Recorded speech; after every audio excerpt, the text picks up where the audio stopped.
घिनौनी नजरें बहुत अच्छी कहानी है। पूरी पढ़िए और जरूर बताइएगा कैसी लगी। बिनीसा शाम को अपने पति के लिए जूस बना रही थी। तभी उसकी छोटी बहन पूनम का फोन आया। बिनीसा ने जल्दी से फोन रिसीव किया और कहा, मैं अभी तुझे ही याद कर रही थी। तुझे आम का जूस पसंद है ना? इसलिए जब भी बनाती हूँ हमेशा तेरी याद आ जाती है।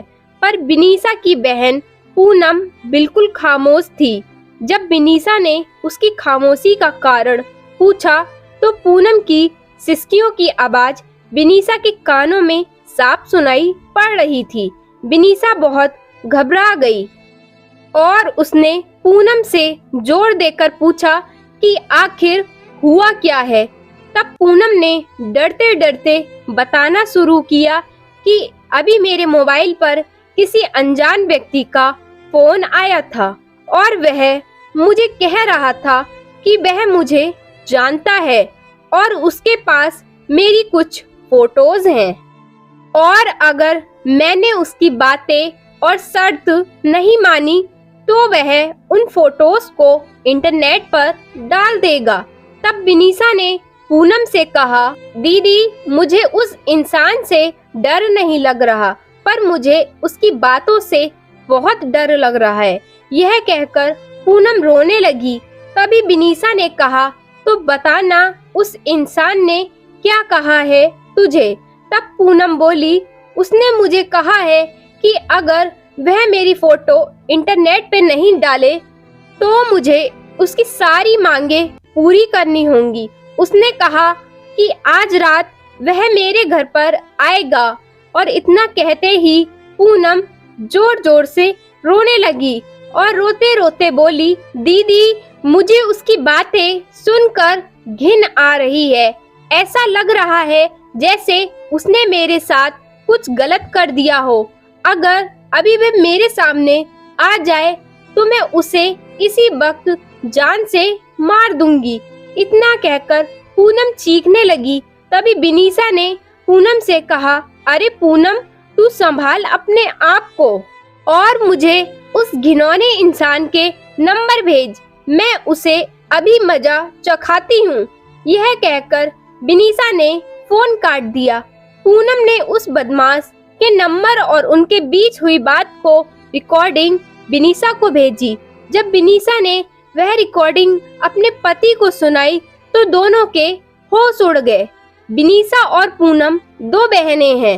उनकी मम्मी का अभी 3 साल पहले ही देहांत हो चुका है और बिनीसा की शादी अभी 1 साल पहले ही हुई थी। घर में बस अब उसके पापा और पूनम ही है। अब मोबाइल पर ऐसी धमकी भरी अश्लील बातें कोई भी बेटी अपने पिता को आसानी से नहीं बता सकती। इसलिए पूनम ने सारी बातें अपनी दीदी बिनीसा को बताई। अगले दिन ही बिनीसा और उसका पति पुलिस स्टेशन पर जाकर उस इंसान के खिलाफ पुलिस कंप्लेंट करवा आए। बाद में जब पुलिस ने छानबीन की तो पता लगा वह लड़का पूनम के मोहल्ले का ही निकला जो मानसिक गंदगी से पीड़ित था।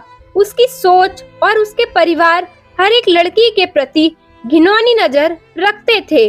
उसे पता था कि पूनम की मम्मी का देहांत हो चुका है और वह दिन भर घर पर अकेली रहती है और वह इसका फायदा उठा सकता है।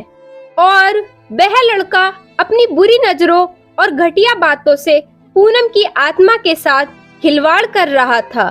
पर बाद में जब उसे पुलिस ने पकड़ लिया तो उसे जेल की सलाखों के पीछे जाना पड़ा।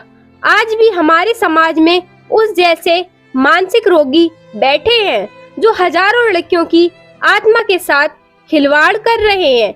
इनमें से कुछ लड़कियां तो मजबूत होती हैं जो ऐसे रोगियों को अच्छा सबक सिखाती हैं और कुछ लड़कियां उनसे डर जाती हैं और उनकी मांगों को पूरा करते करते उनकी घिनौनी नजरों का शिकार बनती हैं।